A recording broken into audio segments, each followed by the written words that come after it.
A questão 15 fala que em espetáculos teatrais ou musicais obtém-se uma nuvem de fumaça, deixando-se pedaços de gelo seco, que seria o dióxido de carbono sólido, em temperatura abaixo de 0 °C no ambiente. Qual a mudança de estado sofrida pelo dióxido de carbono, nosso CO2, nessas condições? Ele vai sair do estado sólido, né, que seria essa aqui, direto para o vapor. Então eu esqueci o nome. Deixa eu ver se tem aqui. Sublimação. Tá, esse daqui, ó.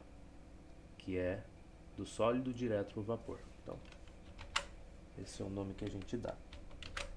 E a minha cabeça não grava essas coisas, tá? Eu já falei isso. Eu posso escrever 200 vezes essa mesma palavra aqui ou todo o esquema num caderno. Minha cabeça não vai guardar a palavrinha. Que às vezes é um problema, né? Mas vamos dar uma olhada se tá certo, né? Porque não adianta só escrever uma coisa e seguir em frente, né? Não, tá certo, é sublimação. Beleza. E a 16? A 16 fala que o esquema seguinte indica o diagrama de estado do dióxido de carbono, que é o nosso CO2. E ele quer o quê?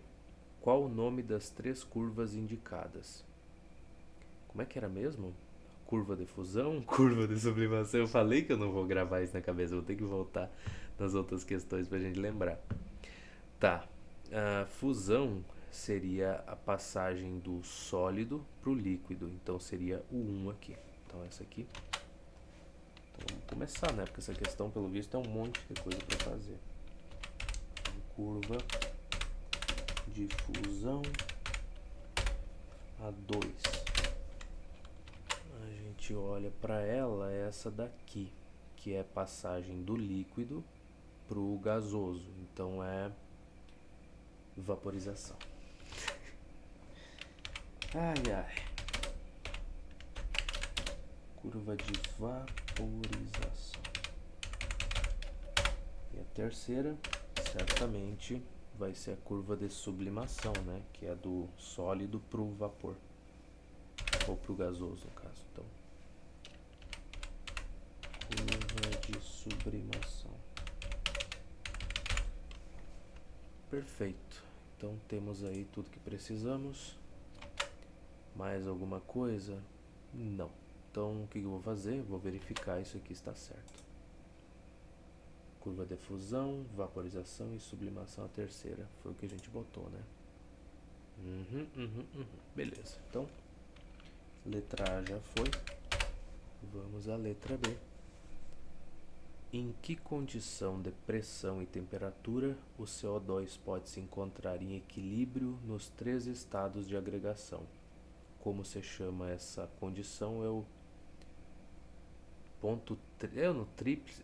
Não, eu esqueci o nome do ponto aqui, o que quer dizer, mas seria a uma pressão de 5 atm e uma temperatura de menos 56,6 graus Celsius. Ele se encontra nos 3 estados: sólido, líquido e gasoso. Tá? Então, como é que eu coloco isso? O ponto, como se fosse coordenada, né? Então a pressão seria 5 atm e a temperatura menos 56, eu acho. 0,6 graus Celsius e tudo mais. Certo? Então tá aí. E o nome desse ponto é o ponto triplo, eu não lembro, mas vamos olhar aqui no livro, porque, de novo, essas coisinhas lindas da vida aqui não ficam gravadas na minha cabeça. Onde é que ele explicou isso? Seria o T, eu acho, esse ponto, sei lá.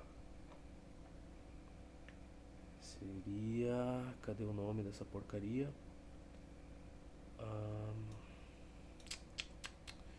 Cadê esse lixo, cara? É esse T aqui que ele está usando. Vamos lá. Para a maioria das substâncias, quanto mais alta a pressão exercida sobre ela, tanto mais elevada se torna a temperatura de mudança de estado. Tudo bem. Nessas condições, o gráfico da pressão P em função da temperatura, denominado diagrama de estado da substância, Observe que o diagrama apresenta 3 regiões correspondentes às agregações e tudo mais.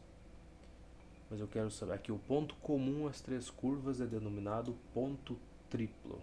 Só isso? Ou tríplice da substância. Caramba, que nome legal, hein? Então, vamos lá. Ponto triplo ou tríplice da substância.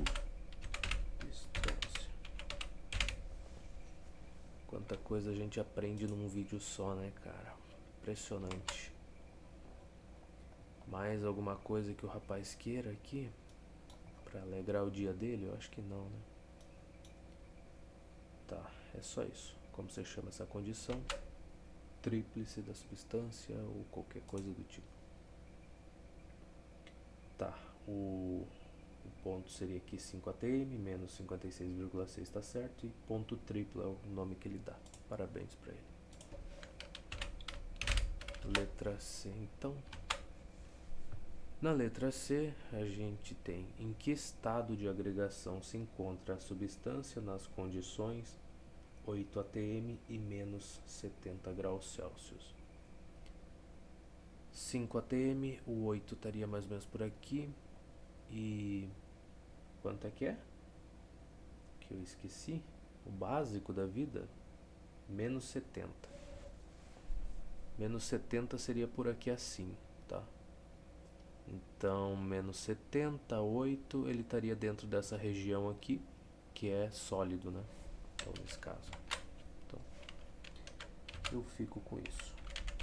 Esse é o estado de agregação dele. Vamos dar uma olhada, é importante verificar. De fato, é isso aí. É o sólido.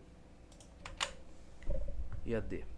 Qual o estado de agregação do CO2 nas condições ambientes? Uma atmosfera em 20 graus Celsius. Ok, uma atmosfera estaria aqui por mais ou menos por aqui.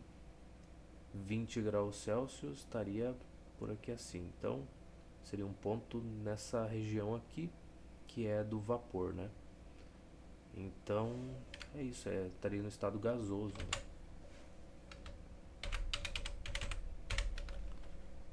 Certo? Esperamos que esteja mesmo. Então, letra D, é isso aí. Temos uma letra E? Temos. Qual não? Que mudança de estado ocorre se o sólido for aquecido sob pressão superior a 5 atm e se o aquecimento ocorrer sob pressão inferior a 5? Tá. Vamos com calma então. Mudança de estado. Então, superior a 5. Para cá, ele vai... Vou começar a aumentar a temperatura. Então, ele estaria no sólido, ele vai para o líquido. E se eu seguir aumentando, né? Vamos dizer que se, sei lá, 8 atm, por exemplo. Vamos pegar aqui. Então, ele vai, os pontos vão ter vão ter essa coordenada sempre constante, né? Sempre vai ser 8 aqui. E o que vai variar é a coordenada da temperatura. Então, ele sai do sólido, vai para o líquido, ele sai do líquido, vai para o gasoso e aí segue em frente, né, aqui nessa linha. Então, a gente teria fusão, né? Primeira coisa, vamos lá, acima de 5 atm. Aí, a fusão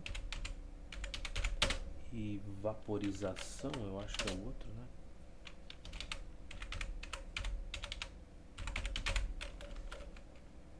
Eu acho que esses dois aqui só. Deixa eu colocar um E, quem sabe fica bom. Vamos dar uma olhada. Fusão e sublimação.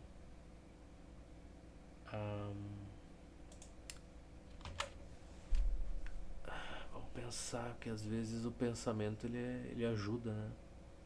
Que mudança de estado ocorre se o sólido for aquecido sob pressão superior a 5 atm e se o aquecimento ocorrer sob pressão inferior a 5 atm. Aquecimento superior, Tá, ele só quer saber ele não tá interessado se vai passar depois do líquido pro gasoso. Tá, então foi erro meu, tá? Então aqui vai ser fusão e aqui abaixo D5ATM. O que a gente tem? Então a pressão seria mais ou menos por aqui assim, ele vai sair do estado sólido e vai direto pro gasoso, né? Aqui é ruim, eu não consigo fazer um desenho, mas considerando constante a pressão aqui atmosférica, né? 3 atm, por exemplo. Então o ponto teria essa coordenada, vou aumentando a temperatura, ele vai vindo para cá. Ou vou ter vários pontos, né, no caso. Então vai sair do sólido e ir direto pro vapor. Então é sublimação. Que bacana, né, cara? Que bacana. Beleza, então tá tudo certo. Podemos seguir em frente. Temos agora a revisão. O nosso R15 aqui.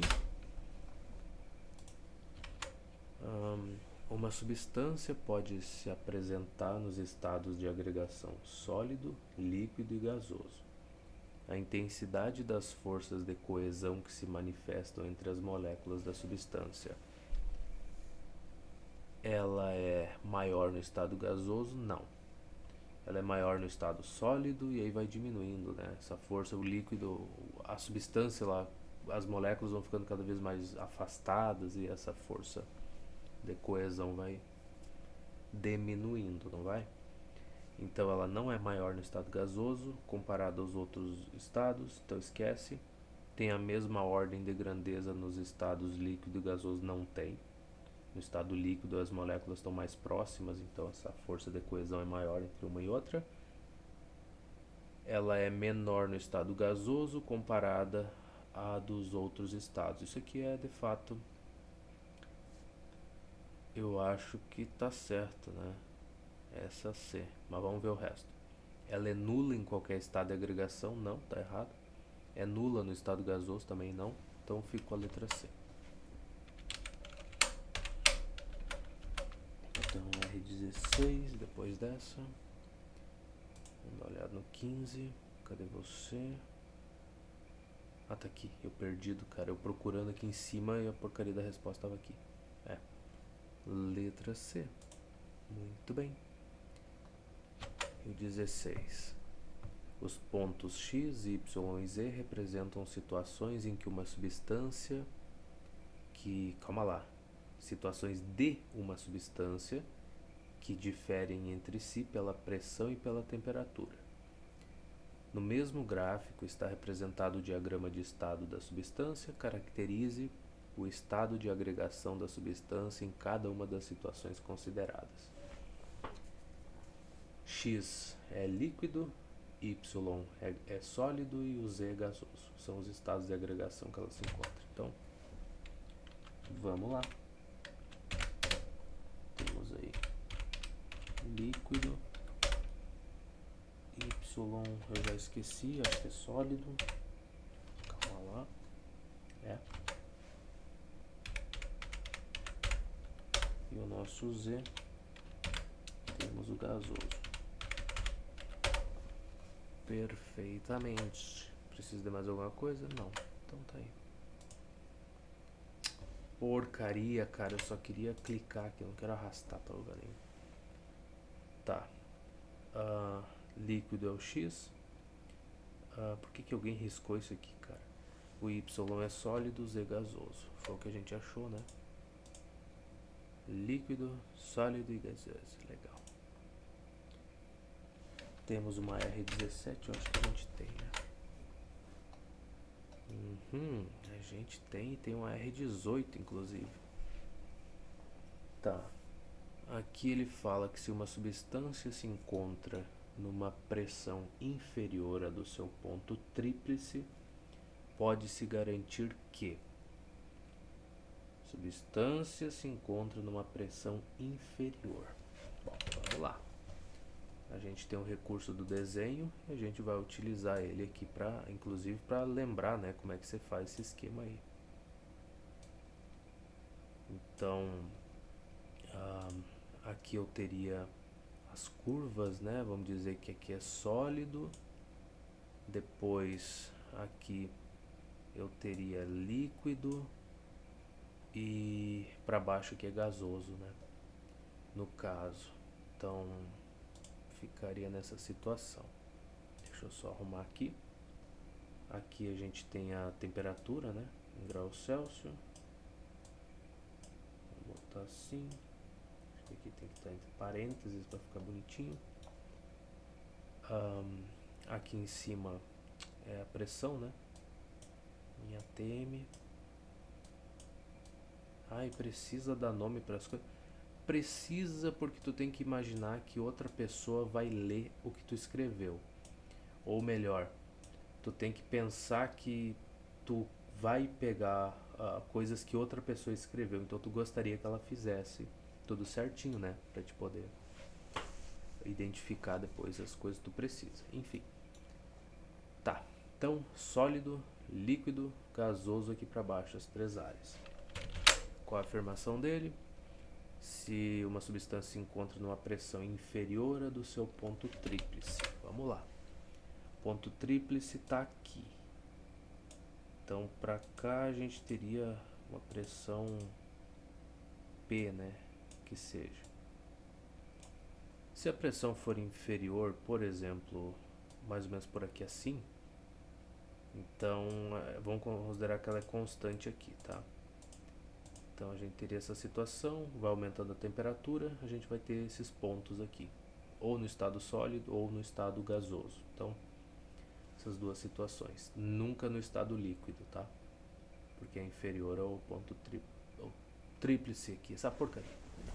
Enfim, então vamos dar uma olhada nas afirmações dele. A substância não se encontra no estado líquido. Ela não se encontra. De fato, de jeito nenhum isso vai acontecer. Letra B. A substância não se encontra no estado sólido. Eu posso encontrar. Se a temperatura aqui nesse caso, né, for baixa, a gente, para uma pressão inferior ao do ponto tríplice aqui, a gente consegue encontrar pontos aqui que estariam no estado sólido. Então, é possível, isso aí está errado. A substância não se encontra no estado gasoso. De novo, mesma coisa.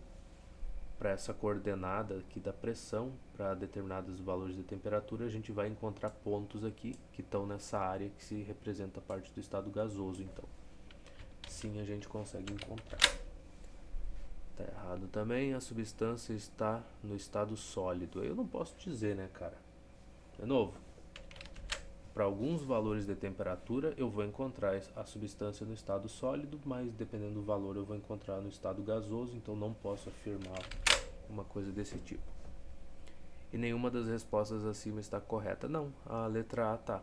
A substância não se encontra no estado líquido de jeito nenhum, ou é sólido ou gasoso. Então, ficamos com o R18 agora. Deixa eu catar o 17 aqui pra gente ter certeza, né? De fato é A.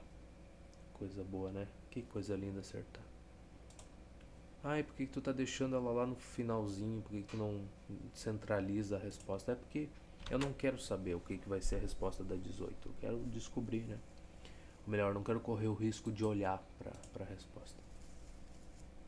Então, na 18 que a gente tem? É mostrado abaixo o diagrama de fases de uma substância hipotética, apresentando pontos com numeração de 1 a 5.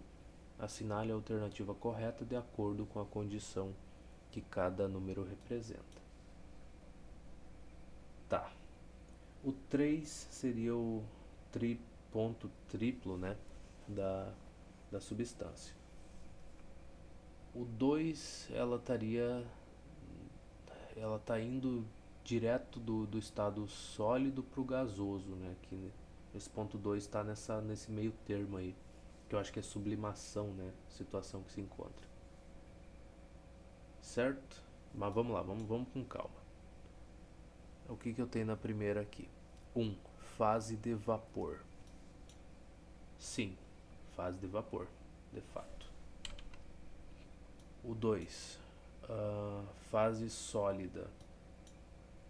Não, ele está no meio termo aqui da coisa. Ele está indo do sólido para o vapor, então esquece. Vamos lá, fase de vapor é a primeira, a gente já considerou isso. O 2, equilíbrio líquido-vapor. Não, é sólido-vapor, nesse caso aqui. Esquece. Fase líquida não, vamos para a letra D. Fase vapor, sim. 2, equilíbrio sólido-vapor, sim. 2, exatamente. Depois, 3, equilíbrio líquido-vapor. Cadê o 3? Não, o 3 é o ponto triplo aqui. Então seria o sólido. Dá para considerar que de fato é líquido e vapor, porque sim, isso aqui dá para aceitar, mas acho que não, né? Vamos ver os outros alternativas, as outras possibilidades. O 4 seria a fase líquida, também não, né? Ele está no meio da coisa aqui, então isso aqui está errado, esquece. E a letra E, que é o que sobrou, né? Nas alternativas, a fase vapor, sim. O 2, equilíbrio sólido-vapor, sim. O 3, ponto triplo, de fato, tá certo. O 4 seria equilíbrio sólido-líquido, sim, exatamente, né? Sólido é pra cá, líquido aqui, então tá no meio da coisa. É isso aí. E o 5 é equilíbrio líquido-vapor. Exatamente, né? Aqui é líquido nesse pedacinho, vapor aqui embaixo, tá no meio, tá. Então ficamos com a letra E para 18. E a gente vai torcer para que realmente seja, né? Do fundo dos nossos coraçõezinhos. E de fato é. Então, próximo é capítulo 21, que é diversão e alegria, né? Vamos ver o que é o capítulo 21, que eu também não faço a menor ideia. Mas antes disso, temos algumas coisas aqui. As exceções. Existem substâncias para as quais, ao contrário do que aconteceu com a maioria dos materiais, um aumento de pressão acarreta uma diminuição na temperatura de fusão.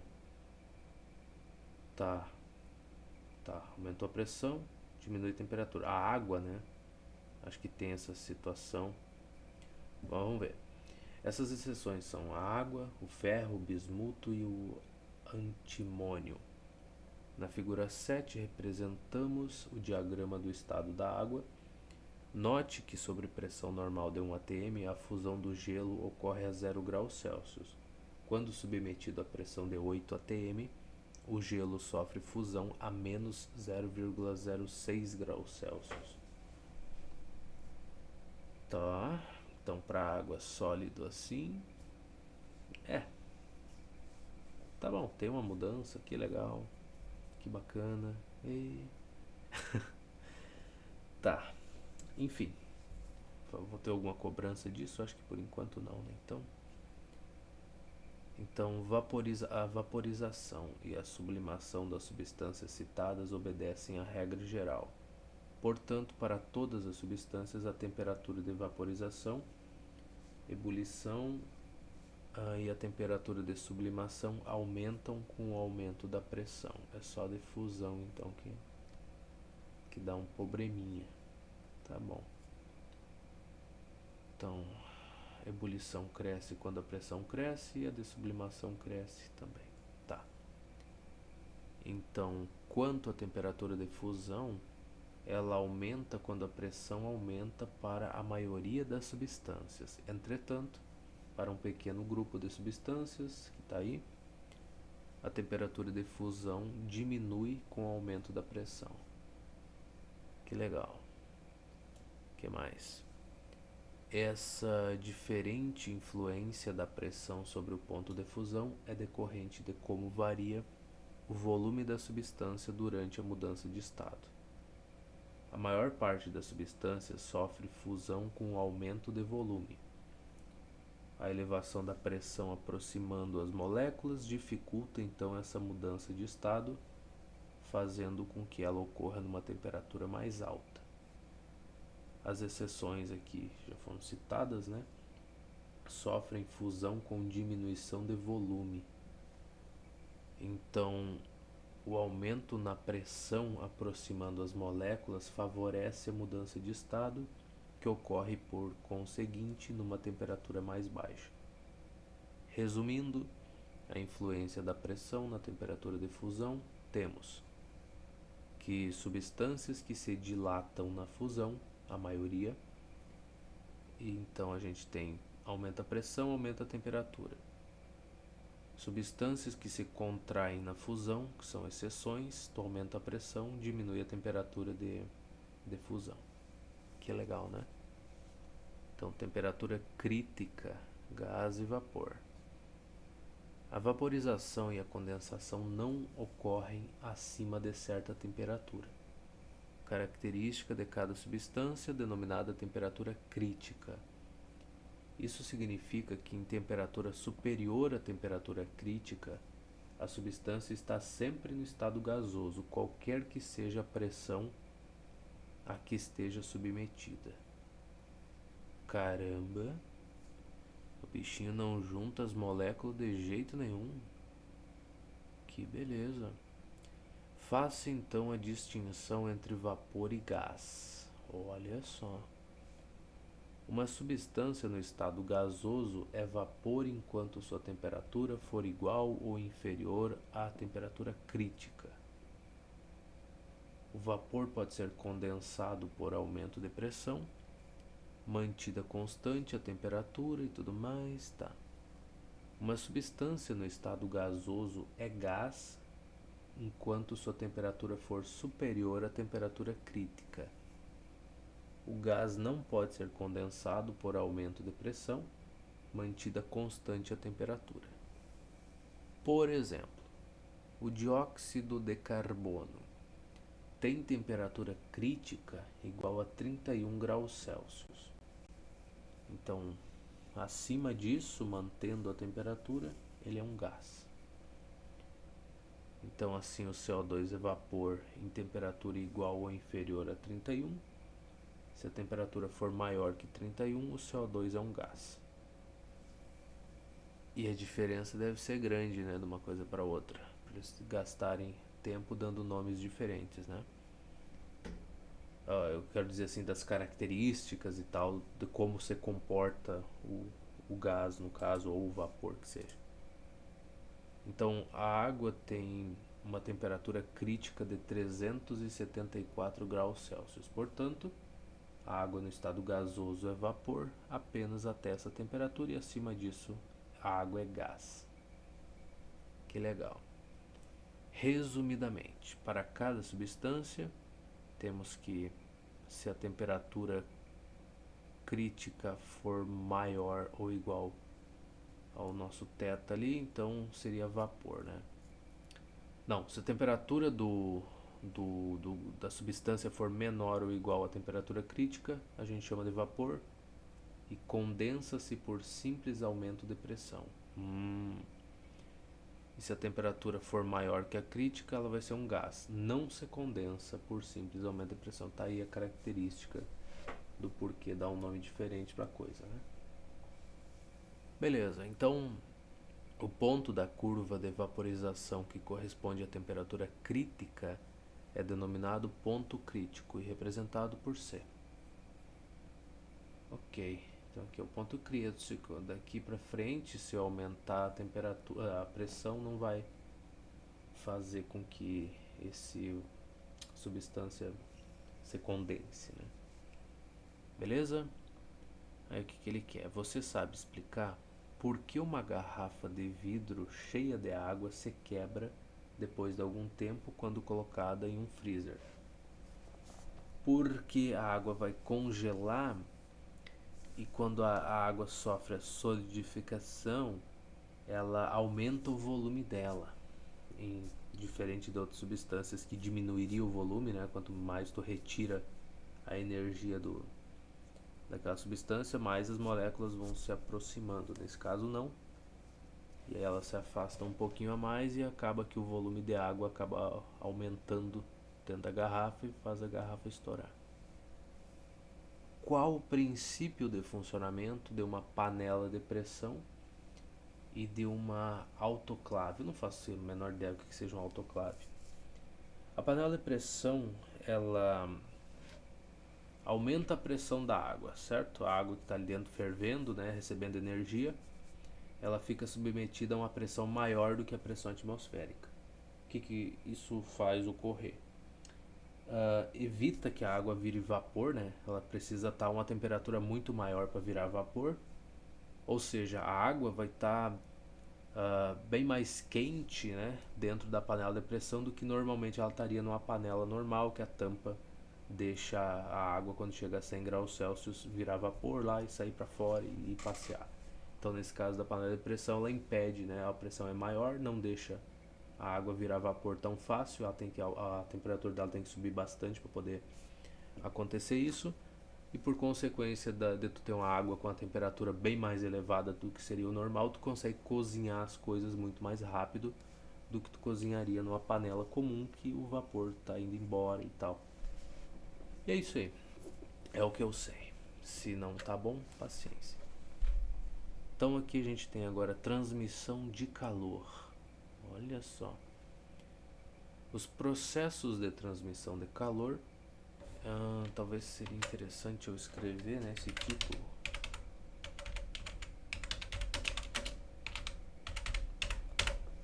Transmissão de calor, beleza? Vamos lá. Pelo próprio conceito de calor, discutido no capítulo 19, percebe-se que para haver transferência de calor entre dois corpos é indispensável haver uma diferença de temperaturas. Aparentemente é. Assim, o calor se propaga sempre do corpo em maior temperatura para o corpo que está em temperatura mais baixa. Na figura 1, o calor se propaga do corpo A para o corpo B, porque a temperatura A é maior que a temperatura B. Tá bom, eu aceito e sigo a vida. A transmissão de calor entre dois pontos pode ocorrer por 3 processos diferentes: condução, a convecção e a irradiação. Beleza, então começamos com condução térmica. A condução térmica consiste numa transferência de energia de vibração entre as moléculas que constituem o sistema. Então tem que estar em contato aqui. Ao segurar a extremidade de uma barra metálica, colocando a outra em presença de uma chama, após algum tempo a pessoa será forçada a largá-la. Isso acontece porque as partículas em contato com a chama ao receberem energia, agitam-se mais intensamente. E esse movimento vibratório mais intenso vai se propagando ao longo da barra, de molécula para molécula, até alcançar a mão do operador.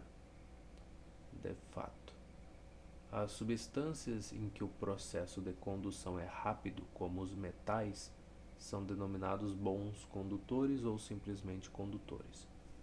Os materiais em que o processo de condução é muito lento são denominados maus condutores ou isolantes.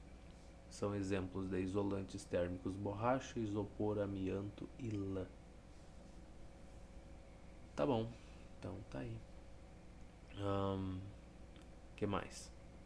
Há inúmeras aplicações práticas ligadas ao fenômeno de condução térmica, seja pelos condutores, seja pelos isolantes.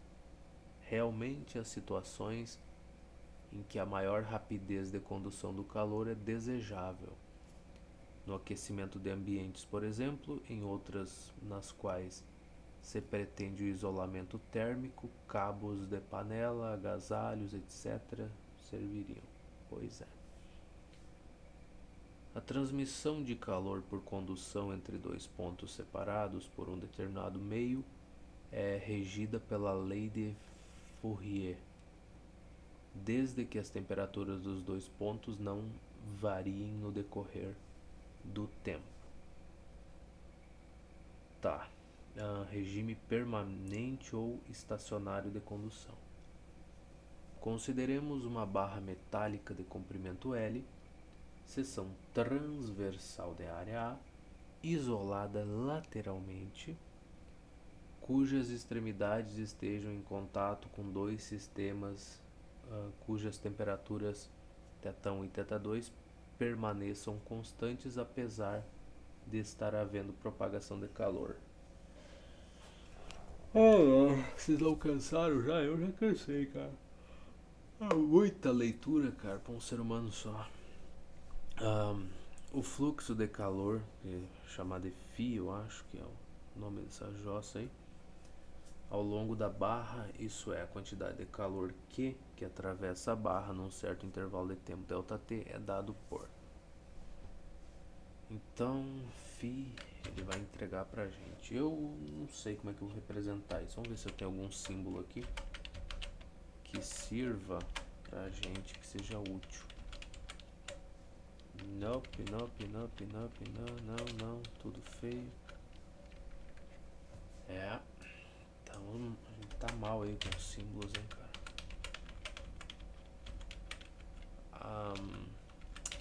Eu vou usar esse coisa do vazio aqui pra representar, tá?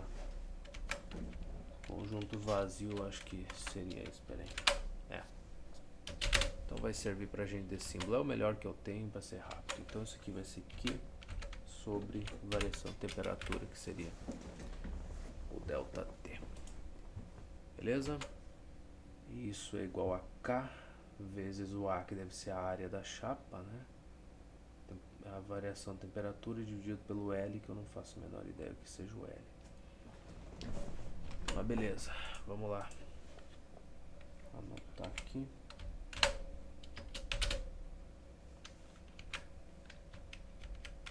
Calma lá. Então, temperatura final menos temperatura inicial. Sobre o L. O que a gente tem por L, cara? Acho que θ1 e θ2. Bom, fica assim. Eu acho que eu não posso usar a temperatura final inicial. Bota T1 e T2 aqui, porque a diferença das temperaturas, né? Uma de cada lado lá, então. Ok, então aqui temos vapor. Temperatura 1 é 100 graus Celsius. L é a distância. E aqui eu tenho gelo a 0. Temos um isolante, sei lá. Ah tá, não, isolante é na parte de fora. Você tem um caninho aqui ligando que vai servir para transferir calor, e aqui o L é a distância. Perfeito. Então as temperaturas nas extremidades permanecem constantes. O θ1 é 100, o θ2 é 0. Ok, então o φ é geralmente expresso em caloria por S, que caloria por segundo deve ser, né? Nessas condições o K é expresso em caloria por segundo, centímetro, grau Celsius, tá? Chamado coeficiente de condutibilidade térmica do material que constitui a barra. Seu valor é elevado para os condutores e baixo para os isolantes. E aqui temos alguns exemplos, e que bom que a gente tem. E a gente já caiu nas aplicações, né, cara? O que é lindo. Quando tu tá cansado da parte teórica, já vem direto às questões para fazer. Maravilha. Então a gente tem uma placa de ferro, ela é atravessada por uma quantidade de calor de 200 calorias, tá?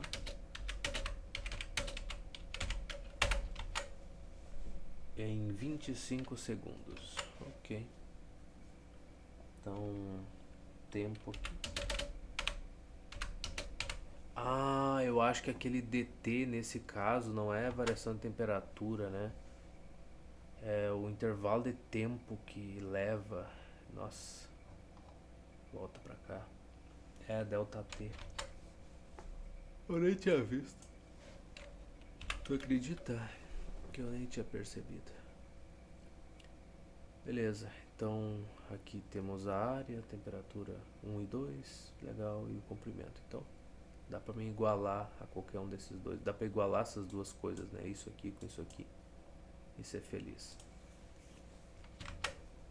Então, que tu quer que eu faça? Com todas as informações aqui, 25 segundos, determine o fluxo de calor através dessa placa. Tá. Aqui a gente vai ter o nosso DT. Então, seria o nosso φ, né? O fluxo aí. Vamos ficar com 200 sobre 25 caloria por segundo. Aparentemente.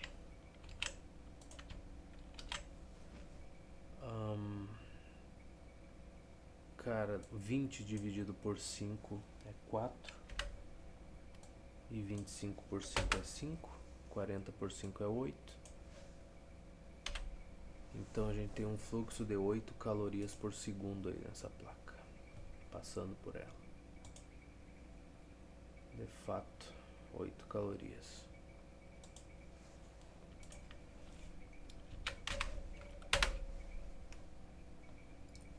Alguém pode se questionar, falar assim, cara, será que não tá cansado hoje? Parece que tá meio sonolento. E realmente eu tô. Eu não ia gravar esse vídeo, mas daí resolvi. Olhei e falei, cara, 2 horas não vai fazer mal pra ninguém, né? E acaba que eu tô meio cansado hoje. Mas a gente vai terminar, né? Tranquilamente. Explique em termos de propagação de calor por que usamos agasalhos de lã, flanela ou outros materiais para nos protegermos do frio. Porque eles servem, eles funcionam. É uma boa resposta. Mas na verdade, porque eles são isolantes térmicos e por isso conduzem mal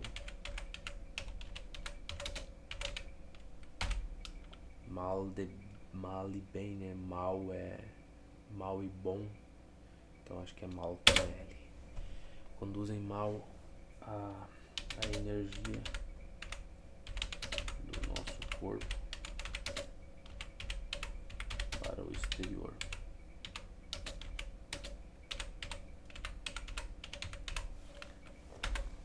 Acho que ficaria por isso, né? Vamos dar uma olhada aqui. A lã e a flanela são isolantes térmicos, isolando o nosso corpo do meio ambiente também. Uma boa resposta. Melhor que a minha? Não. A minha é excelente. Com certeza. Tá. Em um mesmo ambiente, quando pisamos no chão de ladrilhos, sentimos maior sensação de frio do que quando pisamos no chão de madeira. Explique essas diferentes sensações. Olha, a madeira é um isolante térmico melhor do que o ladrilho. Então, ela vai conduzir menos energia, menos calor, sei lá. A gente vai perder menos calor quando pisar na madeira do que quando pisar no ladrilho. Então, a sensação é justamente por isso. Aí, como é que eu explico isso? Não sei. Eu vou colocar assim: a madeira é um isolante térmico melhor do que o ladrilho. Seria uma resposta meio meio ruinzinha, mas é isso aí que eu tenho por hoje. O ladrilho é melhor condutor do que a madeira e por isso o calor dos nossos pés transmite-se mais rapidamente para o ladrilho. Tá bom. É o espírito da coisa, é esse mesmo. E o A4 aqui. Uma barra de metal cujo coeficiente de condutibilidade térmica é 0,5 calorias por segundo. Calma lá, o coeficiente é o K, né? Que aí eu já vou botar K minúsculo aqui. 0,5 caloria por segundo. Tem mais coisa, né? por centímetro por grau Celsius. Que legal. Que legal. E aí, ela tem 80 centímetros de comprimento e seção transversal de área 10 centímetros quadrados. Então, o L é 80 e a nossa área 10 centímetros quadraditos. A barra está termicamente isolada, mas... calma lá. Isolada nas laterais, tendo uma extremidade imersa em gelo fundente e a outra em vapor de água fervente. Determine o fluxo de calor conduzido ao longo da barra. Tá. Temperaturas, então. T1. A gente vai ter a maior temperatura, eu acho, né? Olhando para cá do jeito que ele organizou, ele considerou o θ1 sendo a maior e θ2 a menor. E aí teríamos a maior menos a menor aqui, para dar tudo certinho. Tá, então é mais ou menos desse jeito que a gente vai fazer. Então T1 vai ser 100 graus Celsius e o T2 vai ser 0. Só para manter o padrão e a consistência da coisa. Beleza, então a gente tem todos os valores aqui e agora é só substituir, né? Já que o padrão vai ser mantido. Então, você vai ser igual ao A que multiplica T1 menos T2 sobre o L. Legal? Legal. Então é só substituir o valor e lidar com as...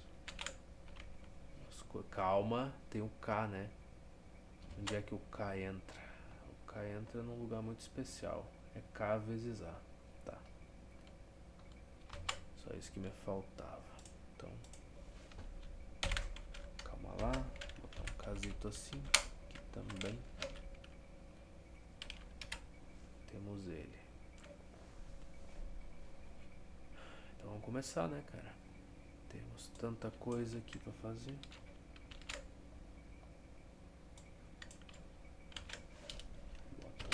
Vezes o A 10 centímetros quadraditos. Essa parte aqui definitivamente eu já não lembro mais mesmo, cara. Pode... Tá, eu tenho um T2. Assim, isso aqui é conteúdo já que ficou lá no meu ensino médio e eu nunca mais revisei. Talvez deva ter feito. Eu acho que eu cheguei mais ou menos até essa parte aqui quando eu tava na graduação lá e tudo mais, que eu vi que eu precisava revisar os conteúdos, que eu tava numa situação tão feia que eu não conseguia resolver questões de ensino médio. Como é que eu ia querer resolver uma prova a nível de graduação que envolve derivada, integral, limite? Tu tem que lidar com as equações e tal, fazendo essas manipulações, né? Derivando uma equação, ou integrando ela e tal. E eu não conseguia responder uma questão do ensino médio, daí eu me dei conta de, eu preciso nem que seja revisar esse conteúdo do ensino médio então, porque como é que eu vou resolver uma questão de graduação se eu não consigo fazer uma básica, né? Que foi basicamente o que o nosso professor fez. Ele aplicou uma prova, né? E eu fui mal, mas eu fui mal porque sim, né? E alguns colegas também tiraram as notas bem ruinzinhas assim, e a gente foi... A gente não, eu tava quieto no meu canto, mas concordando com a maioria. Que foi lá e reclamou, né? Falou, professor, a prova é muito difícil, muito complicada. E ele pegou e falou assim, na maior sinceridade do mundo, né? Ele pegou e falou, mas essa prova que vocês resolveram aí só tem questões de ensino médio. Eu não coloquei nenhuma questão de nível de graduação. É só questão do ensino médio. E aí todo mundo ficou em silêncio. Até quem tinha tirado uma nota boa, tipo 9, 10 na prova, gabaritou a prova, ficou quieto. Porque não tinha o que falar. Tu vai dizer o quê? Pô, imagina, A gente foi mal numa prova de ensino médio, cara. E realmente, eu tenho a prova guardada, tá? E realmente eram questões básicas de ensino médio. Mas fazer o que, né? Beleza. Falando em fazer o que, aqui a gente tem muita coisa pra fazer. Simplificações e tudo que é canto. Tá. Caloria. Caloria fica, né? Não tenho. É isso aqui, tá uma bagunça nojenta, não tá? É o K vezes o A que multiplica isso tudo aqui. Tá no numerador dessa fração, bem dizer. É, dá pra considerar no numerador. Então vamos juntar tudo essa coisa primeiro. E aí fica mais ou menos. Isso aqui é denominador. Opa. Mas não te preocupa que isso aqui no teu... Aqui parece feio, né? Aqui do jeito que tá horrível. Mas no teu caderno, cara, vai ficar tão bonito, né? As frações bem arrumadinhas assim. Então nesse caso, vamos começar aqui a brincadeira. Segundo não tem o que fazer, vai ficar porque não tem como simplificar. Esse centímetro aqui tem. Tá? Isso aqui tá no denominador. Aqui eu tenho centímetro quadrado no numerador, então 1 centímetro foi embora. Acabou. Agora aqui em relação à temperatura. Bom, 100 menos 0, adivinha só, fica só 100. Esse grau Celsius aqui, eu posso simplificar com esse daqui, né? Esse aqui está no denominador, esse aqui está no numerador. Então ele vai embora, acabou. Lembrando que essa coisa toda é numerador da fração. Tá, o que mais? 0,5 vezes 10 vai dar 5. Aparentemente, as coisas vão ficando mais tranquilas. Esse centímetro aqui eu posso colocar junto com caloria, tá? Não tem problema nenhum. E aqui é só multiplicar por 100, né? E a gente já resolve outro grande problema da vida. Viu só como as coisas vão se ajustando? Aqui o certo é botar um ponto, né, para indicar, separar as unidades. Beleza. Então daqui pra frente a vida segue feliz. O que acontece?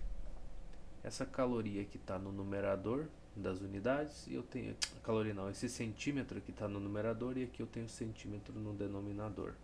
Então tu já adivinhou o que vai acontecer com essa unidade, né? Então aqui eu posso dividir isso aqui por 10, isso aqui também. Aqui eu posso dividir por 2, vira 4. Aqui por 2 vira 25.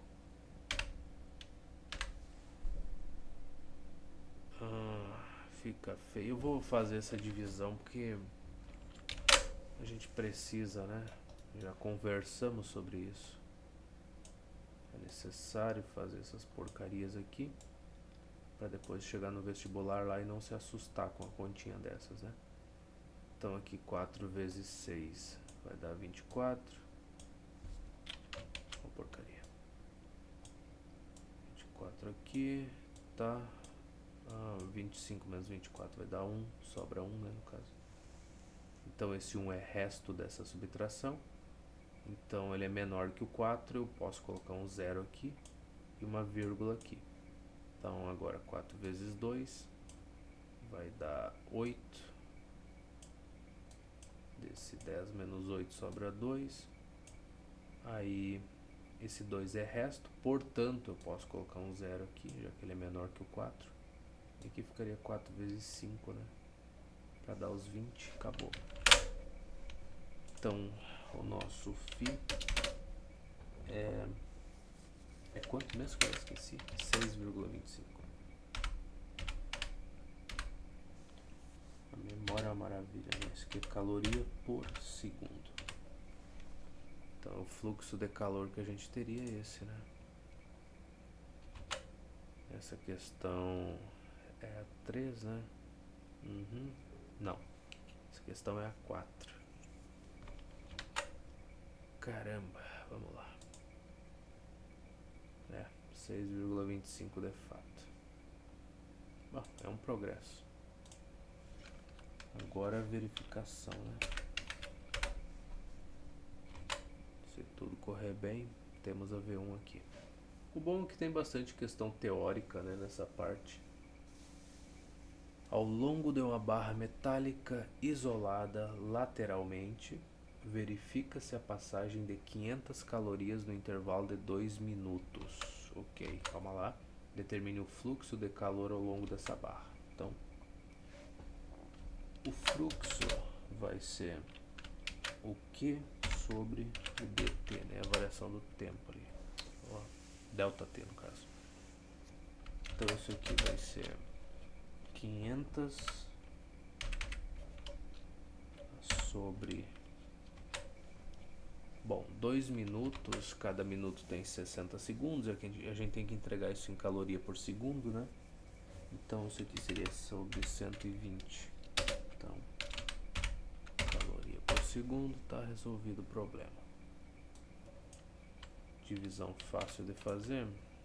Não sei, vamos dar uma olhada. Isso aqui por 10, isso aqui também. Aqui, cara, dá por 2 primeiro, né? Então 25 aqui, 12 vai ser 6. Aí, paciência. Vamos lá. Paciência é uma boa, né? 25 sobre 6. 6 vezes 4. E aí vamos sobrar 1 aqui. É o resto dessa subtração. Então posso colocar um 0 e uma vírgula aqui. 6 vezes 1, a gente tem 6. Sobra 4. É resto, então posso colocar um 0. 6 vezes 6 é 36. Vai começar a se repetir, né? Vai. Então aqui sobra 4 e aí volta a conversa de sempre. Então vai ficar 4,16, uma boa aproximação, é bom o suficiente.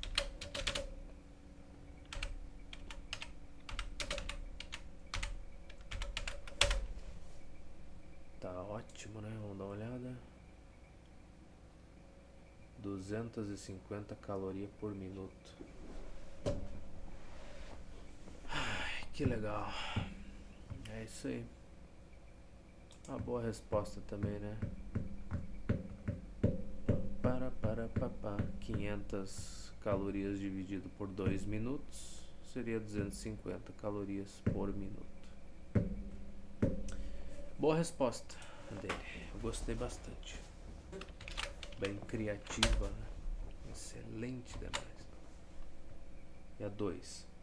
Os esquimós constroem seus iglus com blocos de gelo, empilhando-os uns sobre os outros. Se o gelo tem uma temperatura relativamente baixa, como explicar esse seu uso como material de construção? O gelo é um isolante térmico. Ele é um mau condutor, né? Eu acho, de calor. Então, ele acaba não impedindo essa transferência de energia que tem dentro do iglu para o lado de fora. Agora ele tem uma temperatura baixa, se isso vai afetar a situação dentro, vai afetar, né? Tem uma parede gelada, mas a quantidade de energia que tem ali não vai ser transferida para o exterior e muito menos o frio que está lá fora, né? Sei lá, é complicado usar esses nomes, né, cara? Mas, enfim, a temperatura lá do lado de fora vai ser menor, mas a taxa de energia que vai ser transmitida é pequena. Então é isso. Eu vou ver qual é que é a resposta que ele tem para isso, que a minha é muito ruim. O gelo é um isolante térmico. Tá bom, tá resolvido. Então o gelo é um isolante térmico, acabou. O que mais que isso, né, cara? Não precisa de mais nada.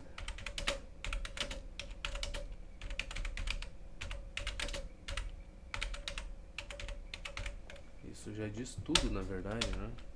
Que a gente precisa saber. E a V3. Num antigo... o que é isso aqui? Um jingle. Ah, tá, uma musiquinha. De uma propaganda ouvia-se o seguinte diálogo: toque, toque, toque, quem bate é o frio. E no final eram cantados os seguintes versos: não adianta bater, eu não deixo você entrar. Os cobertores da CP que vão aquecer o meu lar. Que comentário você tem a fazer sobre a veracidade física dessa peça publicitária? Olha, aquecer o lar, os cobertor não, né? Mas vai impedir que é um bom isolante térmico, então pelo menos dormir bem vai, né, cara? Sei lá, aquecer não vai impedir que a temperatura, que haja uma troca de calor, né? Tão intensa entre o corpo e o ambiente ali quando a pessoa for dormir. E é isso que eu tenho, é o máximo que eu consigo. Está errado dizer que o cobertor não deixa o frio entrar. Sendo isolante térmico, ele dificulta a transferência de calor do nosso corpo para o meio ambiente. Tá bom então. Ok, então é isso. E o V4. Num mesmo ambiente, se você tocar um objeto metálico com a mão e um objeto de madeira, com a outra vai sentir que o primeiro está mais frio que o segundo. Como você explica esse fenômeno se os dois objetos estão no mesmo ambiente e, portanto, na mesma temperatura? É que a madeira é um isolante térmico. Isolante térmico. E o metal é um condutor.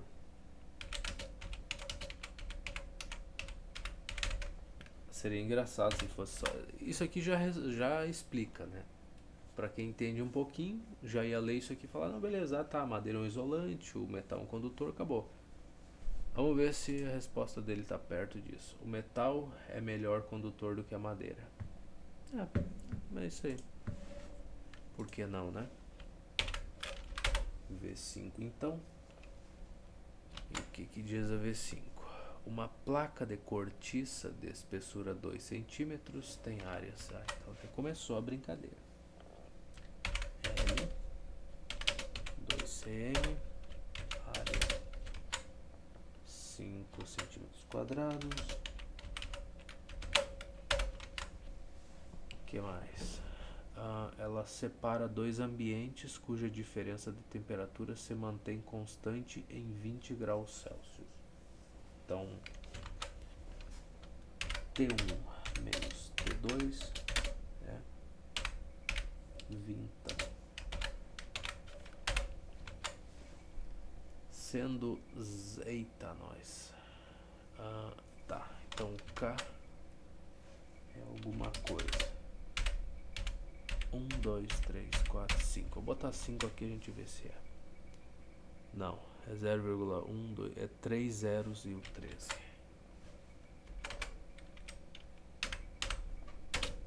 Caloria por, sei lá, as unidades é segundo, centímetro e grau Celsius.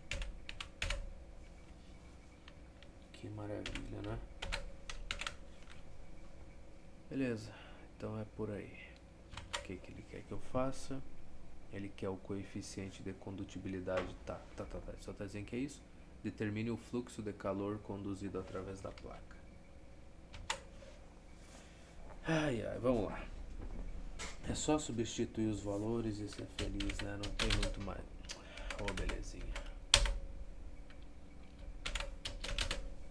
Então é o K, A, que multiplica T1 menos T2 dividido pelo L. E Não, o cara com sono é um negócio complicado, né? Cara, o rendimento é muito baixo. Eu lembro do meu tempo de graduação, no tempo que eu tava na universidade, né? Falar de graduação parece que o cara se formou. Mas da estupidez, né? De tu não estudar, não aproveitar os meses antes da prova para ir estudando, né? E deixar para fazer estudo na última semana e, e fazer a prova sem dormir, sabe? Virar a noite estudando e resolvendo questão e anotando coisa e fazer a prova sem dormir. Que é uma das coisas mais nojentas que tu pode fazer, assim, vai te prejudicar é isso, né, cara? Perder uma noite de sono, revisando coisas, já que tu não estudou no tempo que tinha, e depois ir fazer a prova virado, assim, como se isso fosse te ajudar em alguma coisa. Coisa horrível, né, cara? O cara não ter noção do básico, né? Que a atenção da gente vai lá, pô. Vira uma. Vai pro chão, né? A tua atenção, qualquer coisa ali, a capacidade de responder as coisas rápido, vai tudo pra baixo lá. Se o cara não dorme. E como é que tu quer um rendimento bom na prova? Não tem como, né? Mas eu era um ser humano estúpido que pensava que não, que ia resolver. Só estudar uma semana antes que ia ter jeito. Aqui eu vou botar entre parênteses enquanto posso. Porque a coisa é grande. A coisa é grande. Isso aqui vezes. Esse é uma daquelas assim que compensa, né? A gente pensar em escrever em notação científica, né? Compensa um pouquinho. Inclusive porque os valores aqui são bem ruinzinho, né? Tá, esse T1 menos T2 é vintão. Perfeitamente. E o nosso L é 2 centímetros. Tá, então com isso já dá pra fazer alguma coisa, né? O que eu vou fazer? Vou olhar para as unidades aqui. A centímetro vai simplificar um desse centímetro quadrado e o outro vai ser dividido aqui por esse de baixo. Então já dá para fazer isso. E a gente vai se livrando das unidades. Aqui no caderno é tão básico, né, cara? No caderno simplificar isso aqui é brincadeira. Grau Celsius aqui. E esse grau Celsius também. 5 vezes 20 a gente vai ter 100. Esse 100 aqui vai fazer essa vírgula se deslocar duas casas para a direita. Uma, duas, ela vem parar aqui. Então já melhorou um pouco a coisa. Então isso aqui é só jogar fora. Aí é só dividir isso aqui por 2. Que bacana. Que legal, tá. Eu tenho certa dificuldade com isso, né? Então, o que eu vou fazer? Eu vou considerar que isso aqui seria 13 sobre 1000, né? Exato. Eu desloco a vírgula 3 casas para a esquerda se precisar. Depois eu faço. Tá bom. Agora então eu teria esse 13 dividido por 2. E aí já fica mais tranquilo de fazer, né? Se fosse 12 daria 6. Então vai ser 6,5 aqui no numerador. E isso aqui vai embora. E aqui como está sendo dividido por 1000. Cara, essa daqui ficaria tão bom em notação científica, né? Não precisa nem... Já está praticamente pronto aqui, ó. Eu vou deixar isso aqui do jeito que tá. Vai que ele bote uma resposta diferente. Mas aqui a gente já vai alinhar.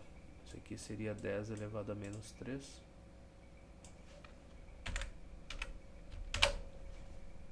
Tá pronto, olha só que coisa bonita. 6,5 vezes 10. Até ele teve que concordar que notação científica nesse caso vai ficar perfeito, né? Muito bem. Então, próxima questão. Acabou essas, né? Vem as de revisão.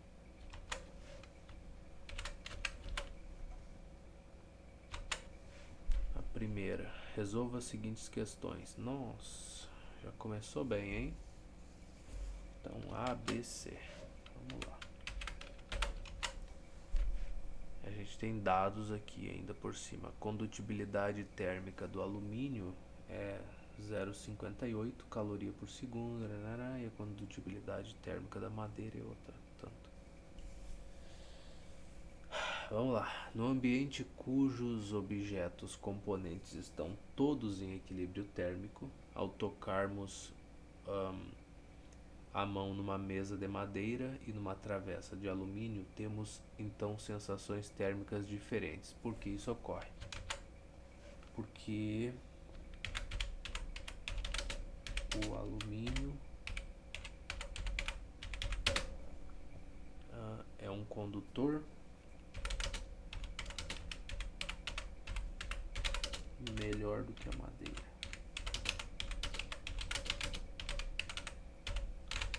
Acho que aí segue o padrão que ele estava usando, né, para responder as outras. O alumínio é melhor condutor do que a madeira. É por aí. Então eu estou pegando o espírito da coisa.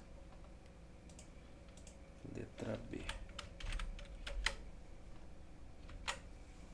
Se aquecermos uma das extremidades de duas barras idênticas de uma madeira e de... Calma lá. Se aquecermos uma das extremidades de duas barras idênticas, uma de madeira e outra de alumínio, ambas com uma bola de cera presa na extremidade oposta, em qual das barras a cera derreterá antes? Na barra de alumínio, né, cara?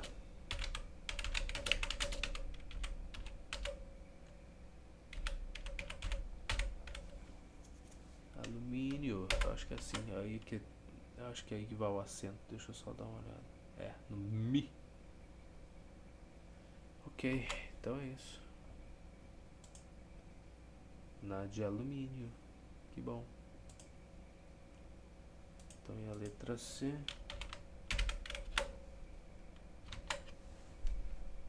A relação entre esse fato e a situação inicial? Sim, o alumínio é um condutor melhor.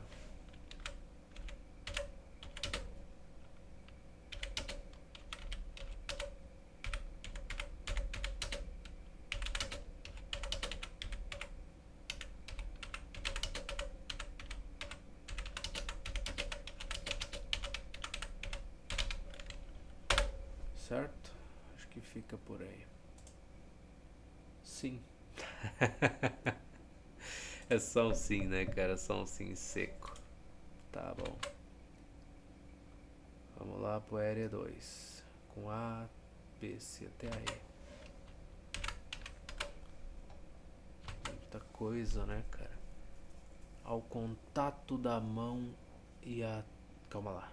Ao contato da mão e a temperatura ambiente de 25 graus Celsius, o mármore parece mais frio do que a madeira. Parece. Por quê? A madeira está sempre acima da temperatura ambiente. Não. O mármore não alcança a temperatura ambiente. Não, ele tá, os dois estão à mesma temperatura. O calor da mão se escoa rapidamente para o mármore em virtude da grande condutibilidade térmica desse material. Eu já ficaria com a letra C.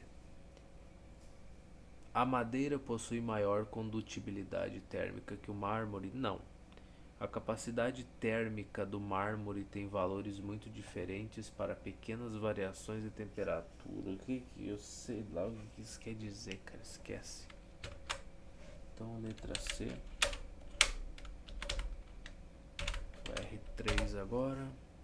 Ah, não, né? É muito fácil, né? Só colocar qualquer coisa aqui e seguir em frente, né? Não, vamos verificar se a resposta tá certa, né, cara? R2 é a letra C, de fato. De fato mesmo. Então, vamos para 3. Quando uma pessoa pega na geladeira... Calma.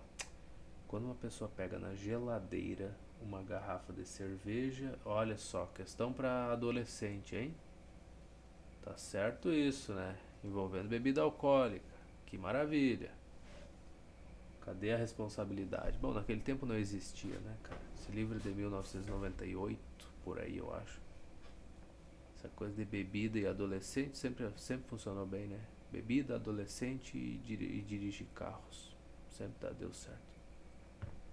Quando uma pessoa pega na geladeira uma garrafa de cerveja e uma lata de refrigerante à mesma temperatura, tem sensações térmicas diferentes, porque para a garrafa e a lata são diferentes. Os coeficientes de condutibilidade térmica, já gostei dessa. Os coeficientes de dilatação, não, isso não tem nada a ver com a sensação, não. Os volumes, não, também. As massas e as formas geométricas, não, esquece. Então é a letra A direto.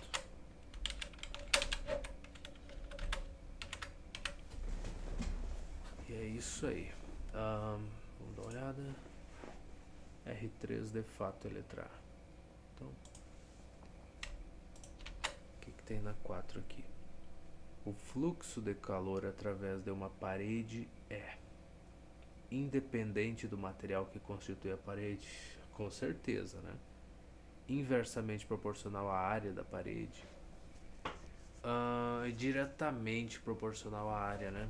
Se a gente for olhar a equação que a gente tem para o fluxo, é o K vezes a área vezes a diferença de temperatura aqui, entre os dois lados, e dividido pela espessura da parede. Então o fluxo de calor é diretamente proporcional à área, tá? Depois, ou melhor, eu não diria que diretamente proporcional, porque se um aumenta, o outro tem que aumentar a mesma quantidade. Eu acho que é diretamente proporcional, porque o resto das coisas dessa equação são constantes, né? O K é constante, essa variação aqui, pelo que a gente viu, essa diferença de temperatura tem que ser constante, e a espessura é constante, então seria uma constante vezes o A. Então, de fato, é diretamente proporcional à área, tá?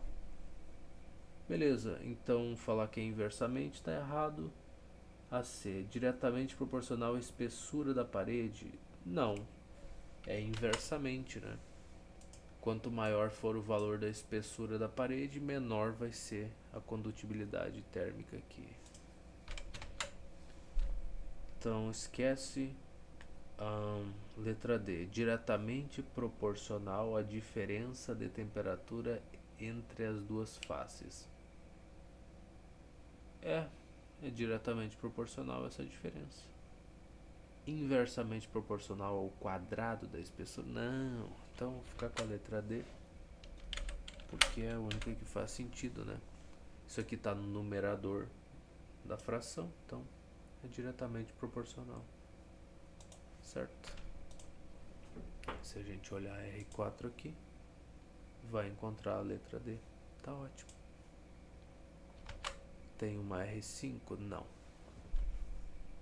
Você quer saber? Não sei, cara, sendo sincero.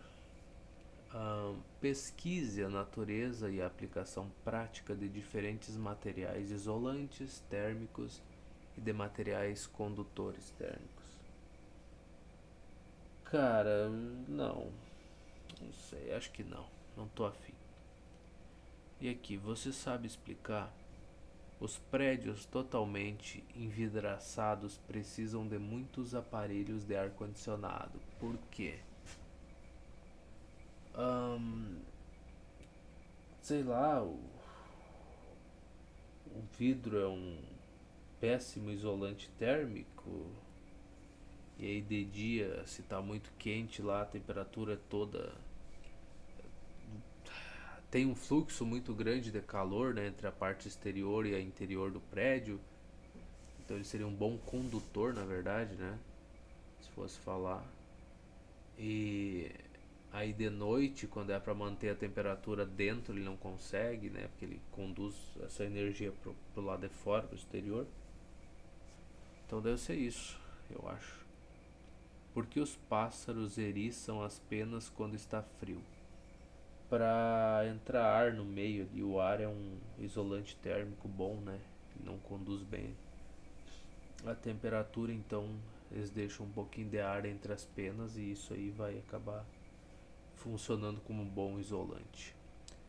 Por que a serragem é melhor isolante térmico que a madeira? Porque na serragem a gente tem ar no meio, né? E aí esse ar é um bom isolante térmico e tudo mais.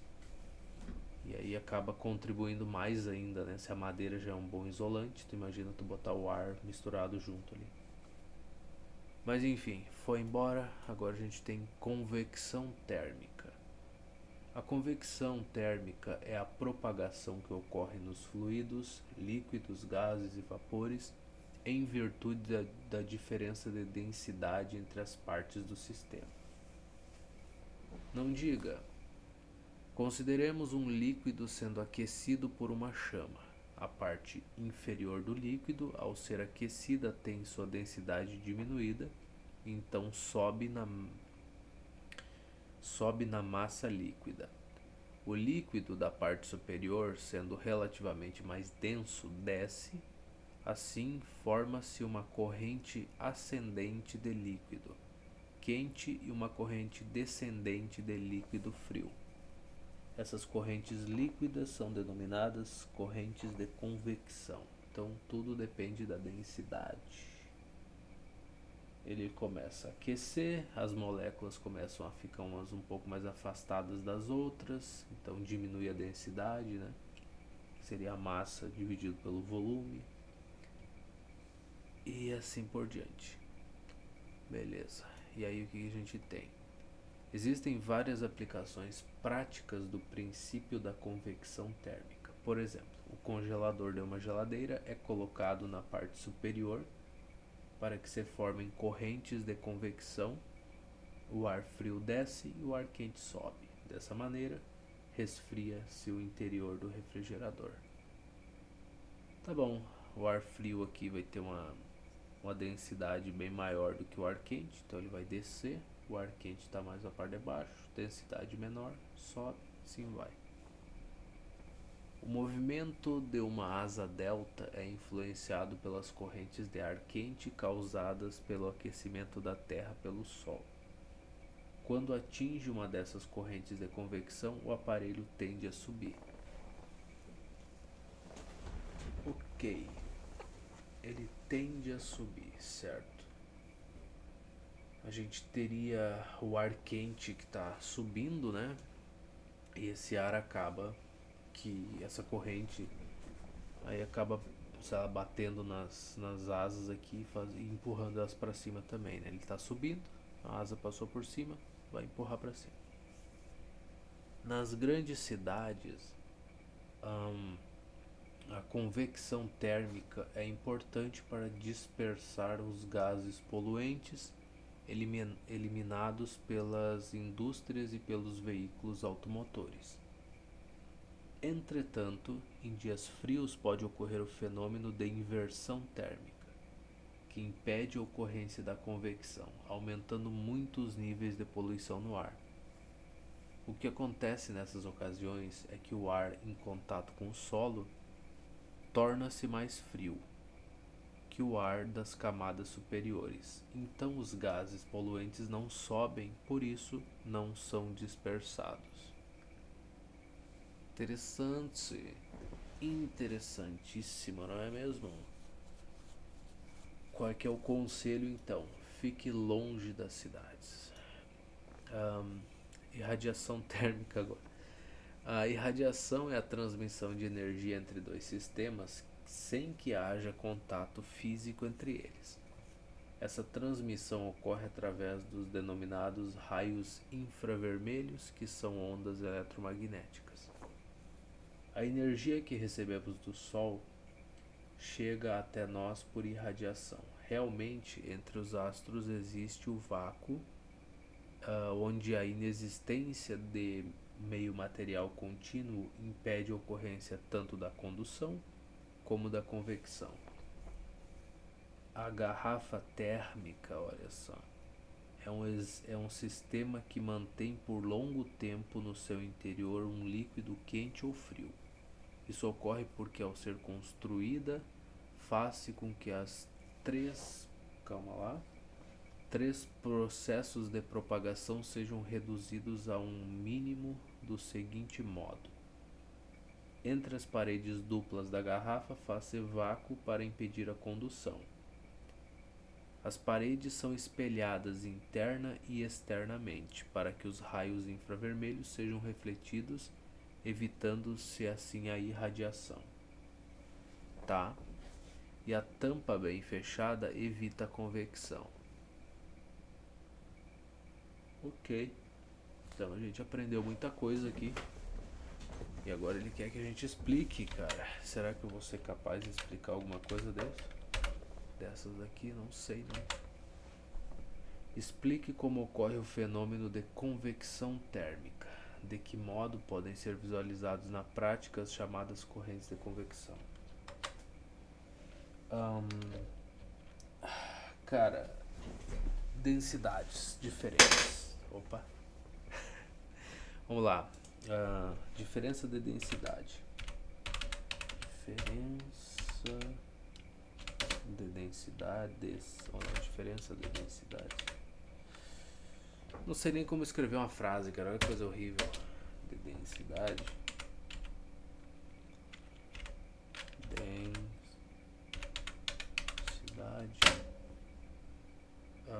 Forma a corrente de forma.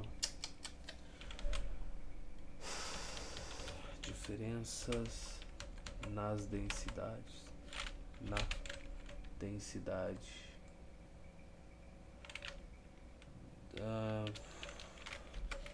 Não sei, cara. Nas densidades do líquido, de partes do líquido,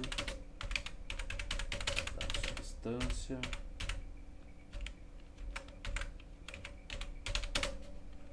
fazem essas correntes de convecção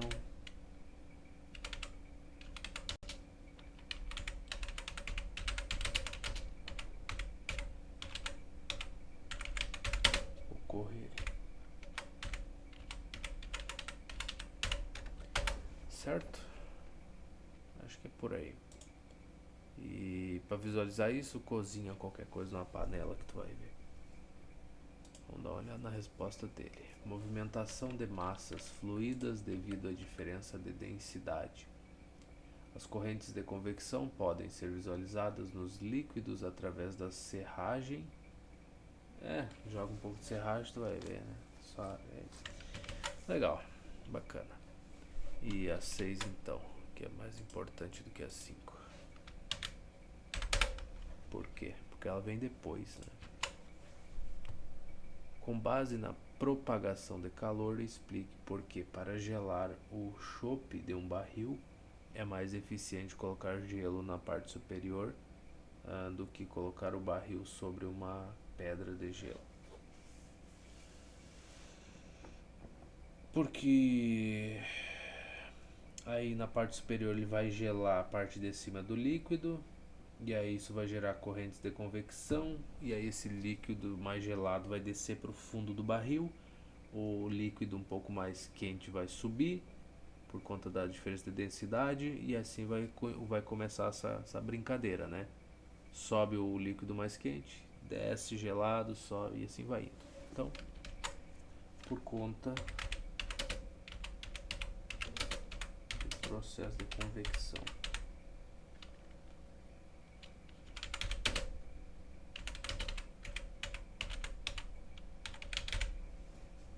Acho que é por isso. Por conta do processo das correntes. Acho que eu vou botar aqui.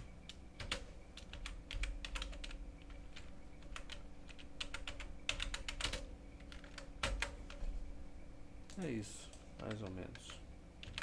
E o resto da explicação eu já expliquei, né? Eu já falei. Mais ou menos já é o suficiente. Então, o que ele tem aqui? Na parte superior, pois o chope frio desloca-se para baixo. Isso aí. Mas a minha resposta nesse caso tá ruim, né? Bota aqui.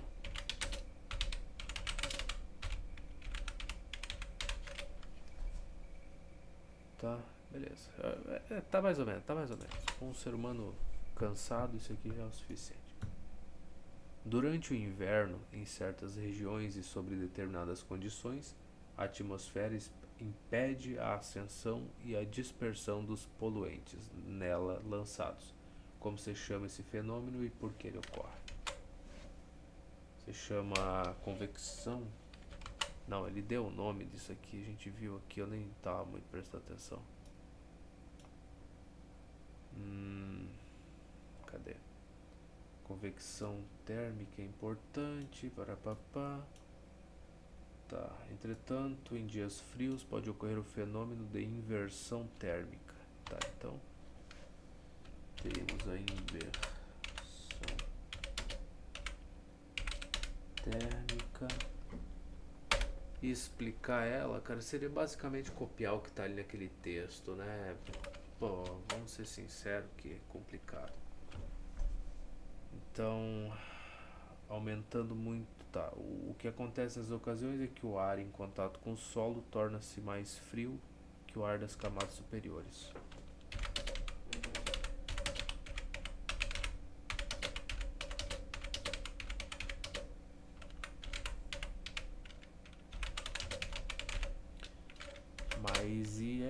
Mas é complicado, né?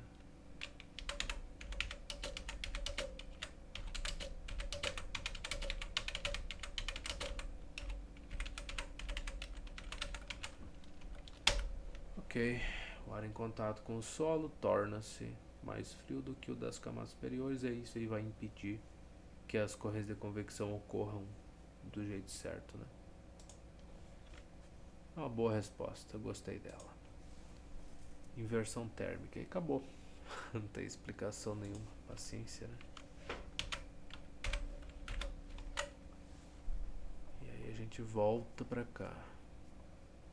O A7 tá aí, papá, e o A8. Nas regiões litorâneas, durante o dia, sopra a brisa marítima do mar para a terra, e durante a noite sopra a brisa terrestre da terra para o mar. Como explicar essa movimentação do ar levando em conta as correntes de convecção? Tá. O mar de dia, ele tá mais frio do que... calma lá. O mar de dia tá mais frio do que a terra, tá? Então, o ar vai ficar mais denso aqui do que estaria na terra. Aí, essa jossa vai gerar uma corrente de convecção?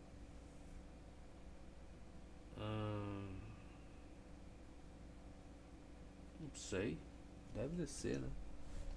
Eu tô pensando nisso. Tá, praia tá aqui e o mar tá pra cá. O ar vai ficando mais concentrado aqui perto do mar, e o ar tá mais espalhado aqui perto da terra, né? E tudo mais.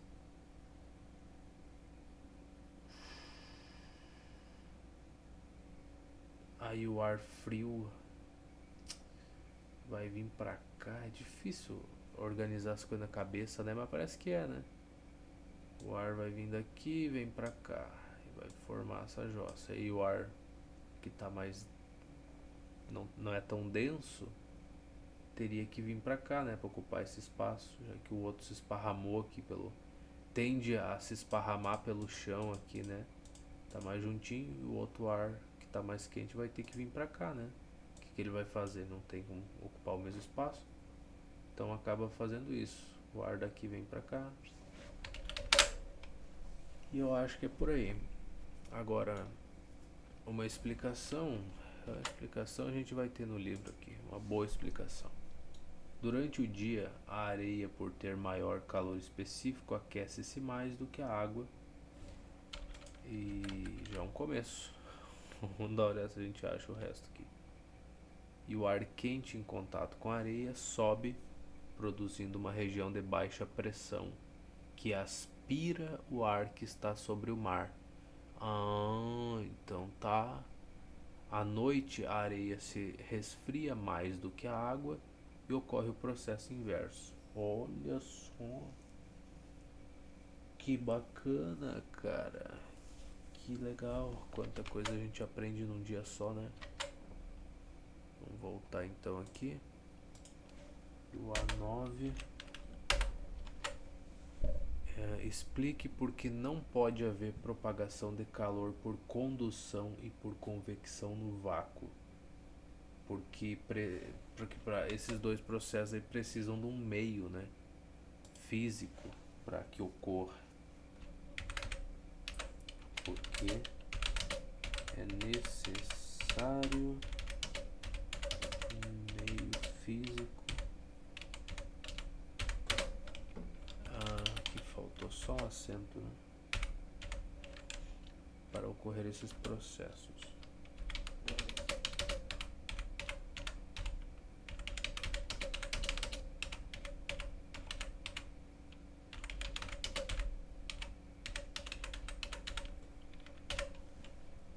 Certo? Necessário meio físico para que a condução e a convecção ocorrerem. Acho que é por aí. Vamos dar uma olhada. No vácuo não há meio material. É isso aí. Meio material talvez fique melhor, né, do que meio físico.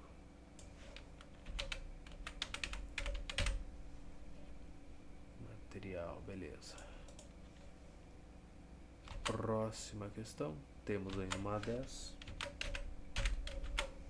Cara, é muita coisinha pra explicar, né, cara? Eu não sou um ser humano bom pra fazer essas explicações. Explique de que maneira uma garrafa térmica é construída. Ah, não, tu tá brincando comigo. Tu explicou o negócio há 2 segundos atrás. Tu quer que eu repita? Copie tudo que tu mostrou ali, pô. É construído para minimizar as trocas de calor com o ambiente, permitindo conservar por certo tempo um líquido quente e um líquido frio no seu interior. Parede espelhada, tanto por dentro quanto por fora, para impedir a radiação. Tem duas paredes, e entre elas aqui tem o vácuo para impedir a condução, ou pelo menos para minimizar o máximo que der. E a tampa é bem fechada para impedir a convecção. Que essa eu não entendi direito, né? Porque a tampa bem fechada vai impedir as correntes de convecção. Porque o líquido não vai se resfriar, nem vai se aquecer demais aqui nessa ponta, né? E nem na outra. Aí impede as correntes, né? Então teria uma diferença muito grande de densidade entre as duas partes. Tá, agora eu entendi. Isso, tá aí a explicação. Eu nem vou escrever isso porque a gente leu isso aí há 10 segundos atrás, né? Então não teria necessidade nenhuma. Vamos só olhar o que ele botou aqui. A garrafa térmica possui paredes duplas de vidro, mal condutor, entre as quais se faz o vácuo. Então eu errei, né? Falando no vidro ali que ele conduzia bem a temperatura, enfim, né? Na questão do prédio lá. Mas paciência. Com isso, evita-se a condução. Ok, as paredes são espelhadas para refletir os raios infravermelhos, evita-se a irradiação, né? Minimiza é melhor. Evita-se é complicado. Minimiza eu aceitaria. A tampa bem fechada evita a convecção, porque daí vai evitar que exista uma diferença de densidade entre as partes do líquido e tudo mais e tal. Coisa e tal e tal e coisa. Beleza, então verificação aqui, nosso V6. Para que a transmissão de calor, conhecida como convecção térmica, Para que a transmissão de calor, conhecida como convecção térmica, ocorre de modo eficiente aos meios líquidos e nos meios gasosos, não podendo acontecer nos meios sólidos. Porque no meio sólido a convecção ela precisa de que haja movimento, né, do material ali, da substância. convecção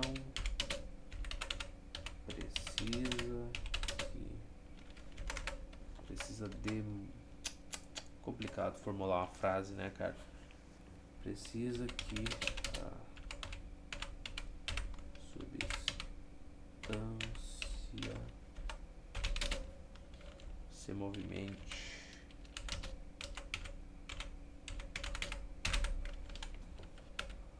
ou melhor, partes, né?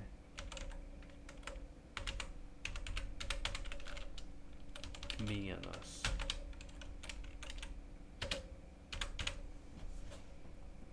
É mais ou menos por aí, né? É mais ou menos por aí. Nos sólidos, a estrutura mais rígida impede a troca de posição entre suas partes. Tá bom, eu aceito, uma boa resposta. Melhor do que a minha? Com certeza, né? Agora o que ele quer? Explique com base na propagação de calor por convecção. Ah, cara. Chato. Chato. Letra A. A colocação do aparelho de ar-condicionado na parte superior de uma sala. Porque vai gelar o ar que está na parte de cima. E esse ar gelado vai ficar mais denso. E aí ele vai descer. E aí o ar que está mais quente vai subir. E assim cria-se essa porcaria. A colocação do aquecedor de ambiente no solo e não no teto, porque aí o aquecedor vai aquecer o ar que está mais frio, que está mais próximo do solo. Esse ar frio que agora vai estar quente vai subir, né? A densidade dele diminui. Tá certo, a densidade dele diminui, então ele vai subir.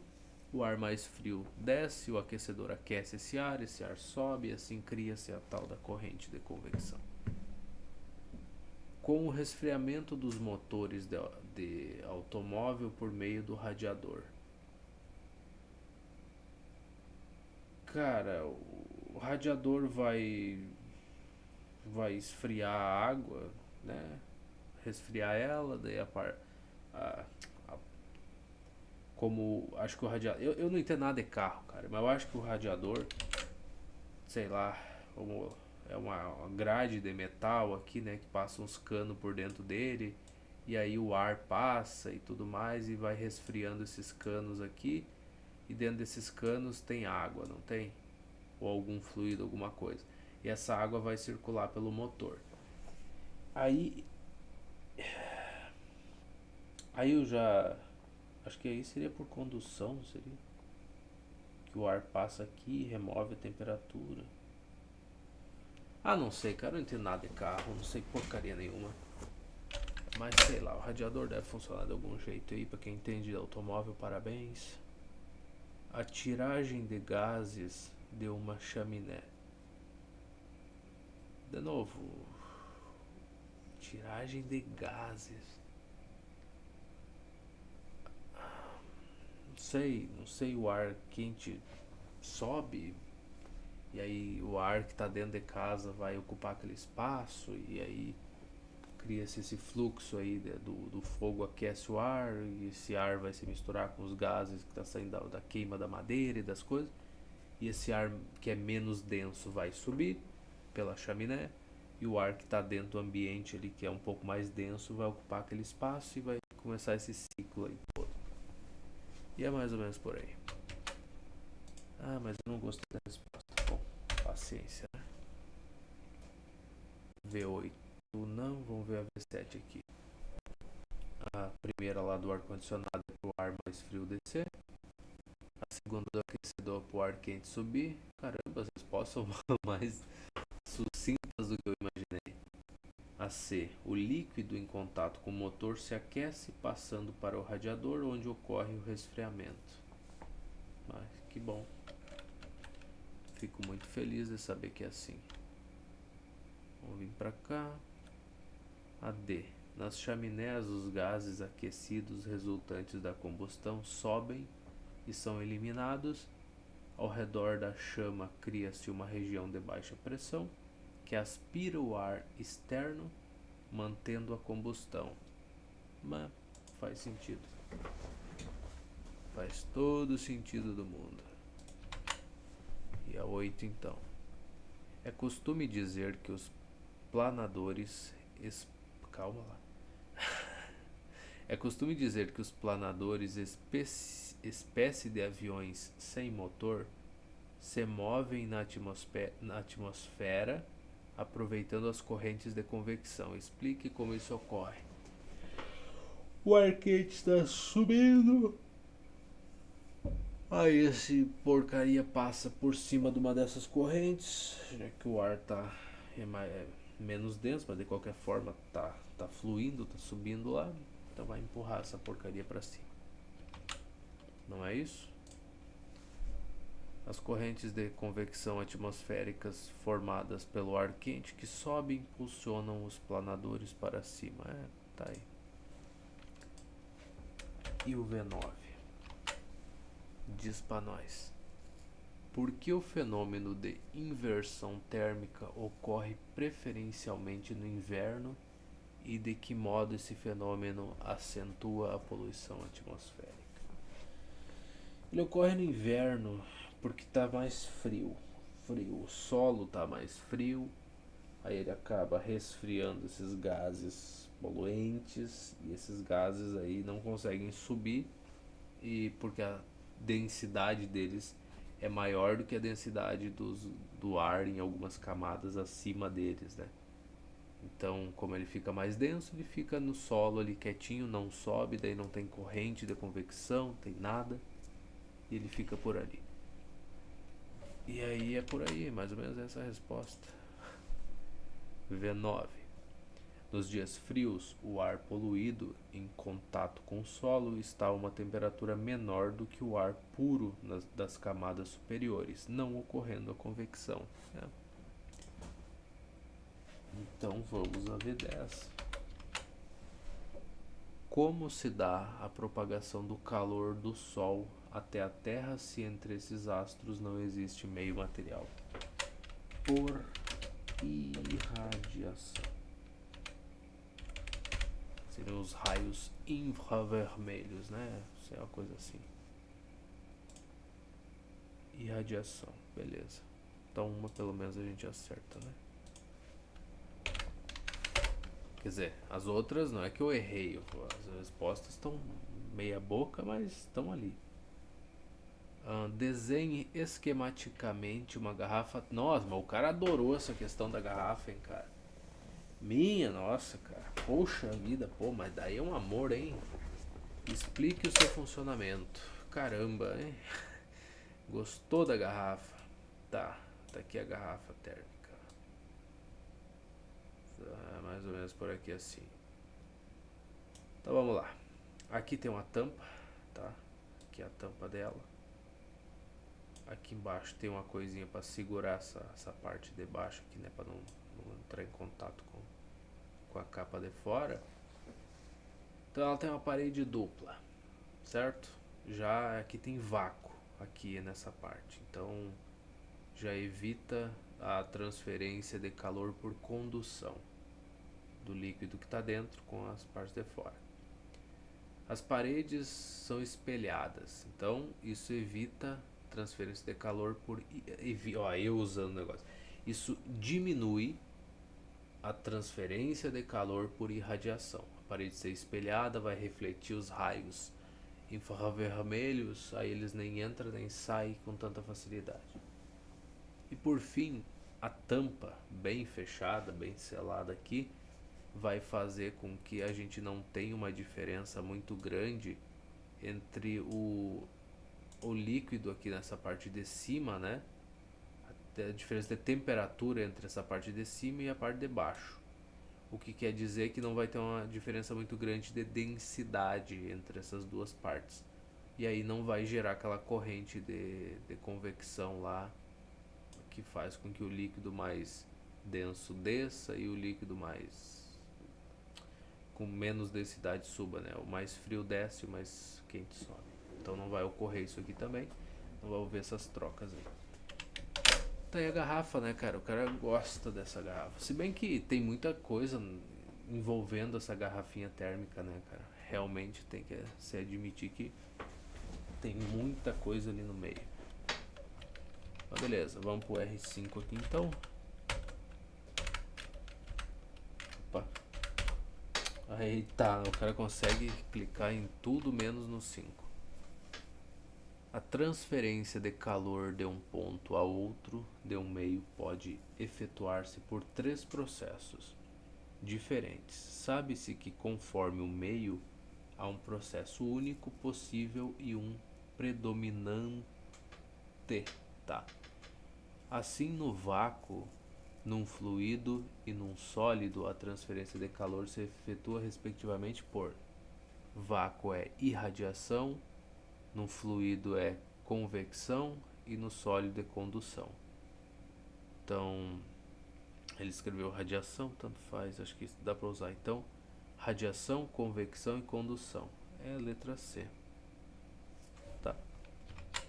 Então vai ser você mesmo. Pelo visto a gente tá no caminho. Cadê o 5? É a letra C, olha que coisa bonita. E depois eu tenho que vir para outra página aqui. Para os outros, beleza. A 6. Explique por que o congelador, depósito de gelo de uma geladeira, fica na parte mais elevada para se aproveitar do processo de convecção, né? Para resfriar o ar e esse ar mais denso descer, gelando tudo na passagem dele, e o ar mais quente subir. É, por aí. Nossa, que explicaçãozinha porca, pois é, mas é o que eu tenho. Para formar as correntes de convecção, o ar frio descendo e o ar quente subindo. Mas, tá bom. Isso aí eu gostei.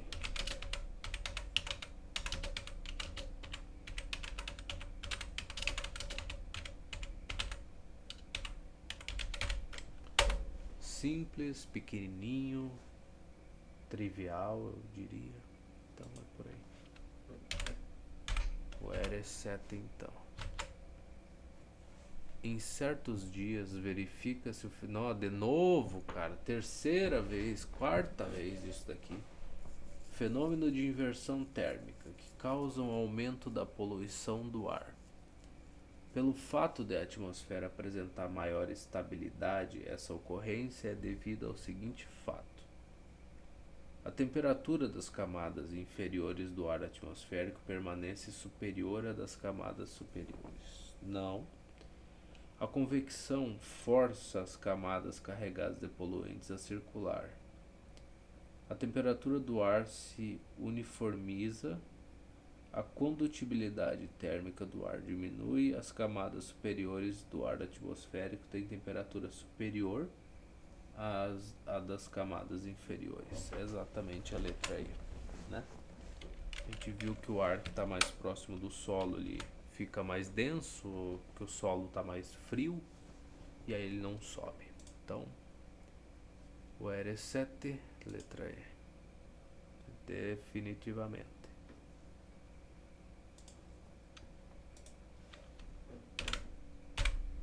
E o 8 aqui, o que tem para nós? A irradiação é o principal processo de transferência de energia no caso que a gente está no vácuo. Calma lá, chama do fogão para a panela, não, isso seria condução. Do Sol para um satélite de Júpiter, sim. Do ferro de soldar para a solda, não, é condução isso aqui. Da água para o cubo de gelo flutuando nela. Seria condução, convecção também, acho que se encaixa aqui, né? De um mamífero para o meio ambiente, isso aí seria meio ambiente. Tá em contato com ar, não tá? Então teria irradiação, sei lá, a gente irradia um pouco também, eu acho. Mas eu fico do Sol para um satélite de Júpiter.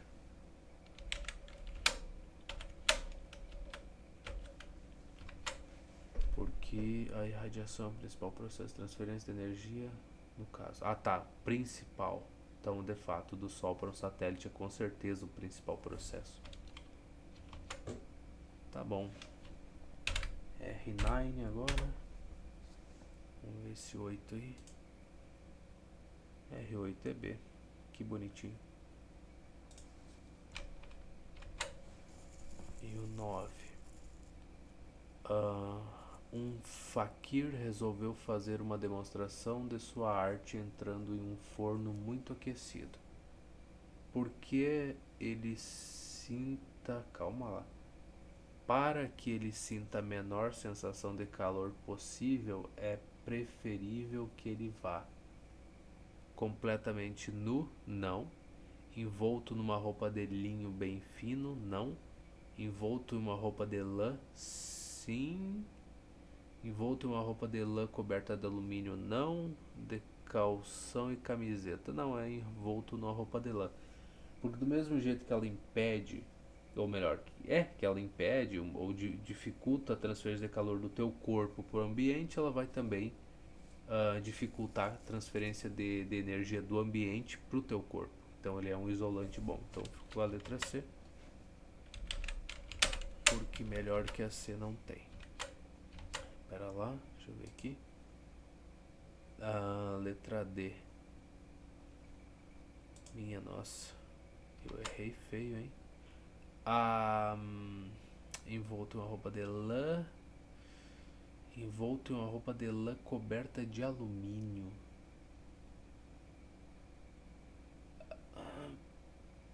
Tá, a lã vai impedir que a temperatura... o alumínio ele reflete, né? Então acho que a parte da irradiação também. Então, tipo, me serviria como um espelho, né? Tipo a garrafa térmica espelhada que impede que... impede é uma palavra feia, né, cara? Que dificulta a transferência de energia por radiação, por irradiação, né? Que o forno também faria. Então, de fato, o alumínio ele ia refletir um pouco. Então, tá aí o porquê da letra D. Parabéns. E agora, o que a gente tem aqui? Leitura. O efeito estufa. O gás carbônico e os vapores de água existentes na atmosfera são transparentes à luz visível do Sol, mas bloqueiam uma grande quantidade de ondas de calor. Isso faz com que a Terra retenha à noite uma parte da energia que recebeu do Sol durante o dia, e esse fenômeno é chamado efeito estufa e em princípio é benéfico. Entretanto, a crescente industrialização e o grande número de automóveis em circulação tem feito aumentar de forma alarmante a quantidade de CO2 na atmosfera, o que acentua esse efeito, ou seja, impede que a Terra irradie essa energia que ela recebeu durante o dia, né? Isso é um problema. Legal. Podendo levar a um aumento na temperatura média do planeta com graves consequências. De fato, mexer com o planeta é complicado. O que é inversão térmica? Não, a quinta vez aí tu me quebra, cara. Você quer saber? Não quero, cara, já sei, já foi. Você sabe explicar. Você pode colocar a mão em volta da chama de uma vela sem correr riscos, mas em cima sob pena de se queimar. Por quê? Porque o ar que está na volta está sendo aquecido, eu acho, né? Então vou ter o ar quente subindo ali bem na parte de cima. Eu acho, não sei. Parece que sim, parece que não, né? Então, sei lá, a chama da vela tá aqui. Tem o ar na volta, mas a parte que ele vai estar subindo mais seria aqui, eu acho, né? Então, aqui também, né? Ele está aquecendo e está subindo. Mas na parte de cima teria uma concentração menor. Então se eu meter ele a mão aqui em cima, vai ter ar quente aqui e não vai ser bom pra mim. Eu acho, não sei. E agora chegamos nos gases perfeitos, coisa que a gente vai ver no próximo vídeo, porque esse aqui já foi. Então muito obrigado pela tua companhia e até mais.